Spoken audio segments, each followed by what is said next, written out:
नमस्कार, मैं निशा शर्मा हूँ। मैं राजकीय प्राथमिक पाठशाला बगाहर, केंद्र देवगढ़, शिक्षा खंड कोटखाई, जिला शिमला, हिमाचल प्रदेश में कार्यरत हूँ। जैसा कि आप सभी जानते हैं कि हाल ही में हिमाचल प्रदेश के माननीय शिक्षा मंत्री श्री गोविंद सिंह ठाकुर जी के द्वारा निपुण हिमाचल मिशन को लॉन्च किया गया है। निपुण हिमाचल मिशन का मुख्य उद्देश्य यह है कि हिमाचल प्रदेश के प्राथमिक विद्यालयों में पढ़ने वाले बच्चों को बुनियादी शिक्षा अर्थात फाउंडेशनल लिटरेसी एंड न्यूमरेसी में निपुण बनाया जाए। यह लक्ष्य हासिल करने के लिए हिमाचल प्रदेश के सभी शिक्षकों को एक साथ जुड़ना होगा।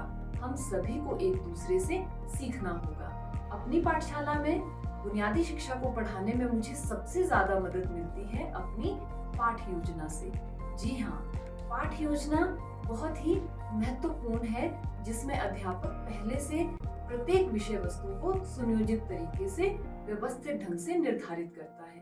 पाठ योजना का मतलब है कि अध्यापक कक्ष में पढ़ाई जाने वाली विषय वस्तु में आने वाले मुख्य शिक्षण बिंदुओं को तथा जो भी शिक्षण सामग्री प्रयोग की जानी है उनको, साथ ही साथ बच्चों के जो भी टेस्ट लेने हैं, जो भी बच्चों की परीक्षाएं होनी है और बच्चों को जो विषय वस्तु प्रदान करनी है वो किन विधियों और प्रविधियों के द्वारा प्रदान की जाएगी, इन सभी चीजों का समावेश अध्यापक अपनी पाठ योजना में करता है। पाठ योजना अध्यापक के लिए एक मार्गदर्शक का कार्य करती है और मुझे बुनियादी शिक्षा को पढ़ाने में इस पाठ योजना से बहुत ज्यादा मदद मिलती है। आप अपनी टीचर डायरी में इस प्रकार से पाठ योजना का निर्माण कर सकते हैं। पाठ योजना का निर्माण करते समय आप इस बात का ध्यान जरूर रखें कि आप ये नोट कर रहे हैं कि कौन सी शिक्षण अधिगम सामग्री का प्रयोग किया जा सकता है। जो भी मुख्य शिक्षण बिंदु होंगे उनके लिए कौन सी शिक्षण सामग्री उपयोग में लाई जा सकती है। समग्र शिक्षा के द्वारा निपुण हिमाचल मिशन को पूरा करने के लिए निपुण लक्ष्य भी दिए गए हैं।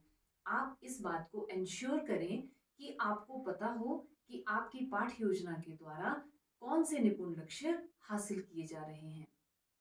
समग्र शिक्षा के द्वारा आप सभी को कुछ मैनुअल्स भी दिए गए हैं, जैसे फेज 1 में रेडीनेस मैनुअल तथा फेज 2 और 3 में foundational literacy and numeracy manual. आप इस बात को एंश्योर करें कि आप इन सभी मैनुअल्स को विस्तार पूर्वक पढ़ें, इनका अध्ययन करें तथा अपनी पाठ योजना को बनाते समय उसमें इन्हें जरूर जोड़ें। आप अपनी पाठ योजना को वीकली या मंथली बना सकते हैं। मैं अपनी पाठ योजना को मंथली बनाती हूँ। आइए अब समझते हैं कि पाठ योजना कैसे बनाते हैं। वैसे तो सभी अध्यापक अपने अपने तरीके से पाठ योजना का निर्माण करते हैं, परंतु मेरी पाठ योजना कुछ ऐसी दिखती है। मेरी पाठ योजना में सबसे पहला कॉलम है कक्षा, दूसरा कॉलम है प्लान्ड वर्क यानी कि नियोजित कार्य का नियोजन करते समय मैं इस बात का ध्यान रखती हूँ कि कौन से मुख्य शिक्षण बिंदु है तथा उन शिक्षण बिंदुओं का ज्ञान छात्रों को देने के लिए कौन सी शिक्षण अधिगम सामग्री का प्रयोग कहाँ पर, किस प्रकार से तथा कब किया जाना है। इसके बाद तीसरा कॉलम है मेथड्स का, यानी कि विधियां। कक्ष में जो भी विषय वस्तु छात्रों के सामने प्रस्तुत करनी है उसे प्रस्तुत करने के लिए कौन सी विधियों का प्रयोग किया जाना है, उसका समावेश इस कॉलम में होता है। जैसे कि ऑडियो विजुअल एड्स हैं, प्लेवे मेथड है, एक्सप्लेनिंग मेथड है, डेमोन्स्ट्रेशन मेथड है, इलस्ट्रेटेड विद एग्जाम्पल मेथड है। इस तरह से बहुत सारी ऐसी शिक्षण विधियां हैं तथा प्रविधियां हैं जिनका समावेश इस कॉलम में किया जाता है। इसके बाद जो नेक्स्ट कॉलम है वो है लर्निंग आउटकम्स का कॉलम, यानी कि सीखने के प्रतिफल।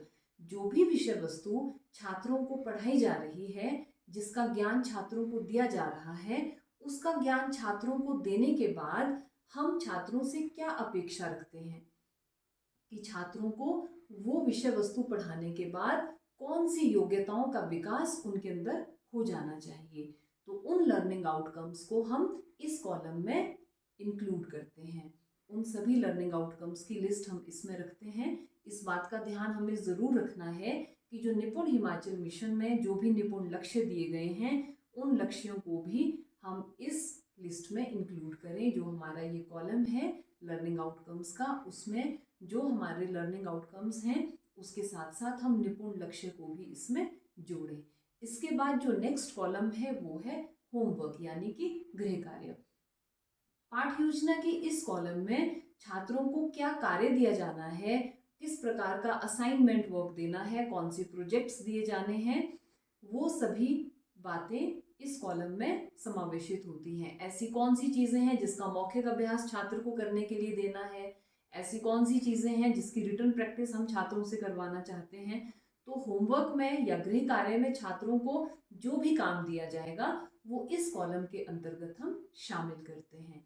इसके बाद मेरी पाठ्य योजना में अगला कॉलम है डिस्क्रिप्शन ऑफ द टेस्ट यानी कि परीक्षा। पाठ्य योजना का निर्माण करते समय आप इस बात का ध्यान भी जरूर रखें कि जब आपकी पाठशाला में मेंटर्स विजिट करने आएंगे तो वो आपकी टीचर डायरी में आपके द्वारा बनाई गई पाठ्य योजना को जरूर देखेंगे। इसलिए आप अपनी टीचर डायरी में पाठ्य योजना को सुव्यवस्थित तथा सुनियोजित तरीके से जरूर बनाएं और अपनी पाठशाला में पढ़ने वाले प्रत्येक बच्चे को फाउंडेशनल लिटरेसी और न्यूमरेसी में निपुण बनाएं। लक्ष्य को हर हाल में पाना है। निपुण भारत, निपुण हिमाचल।